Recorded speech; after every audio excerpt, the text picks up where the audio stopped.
दिवासाम घरे आवती रहीजे।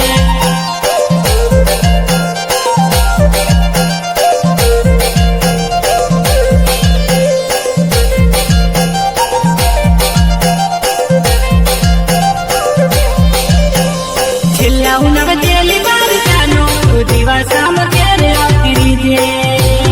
छेल्ला उनाळे तेली बार जानो तू दिवासाम घरे आवती रहीजे।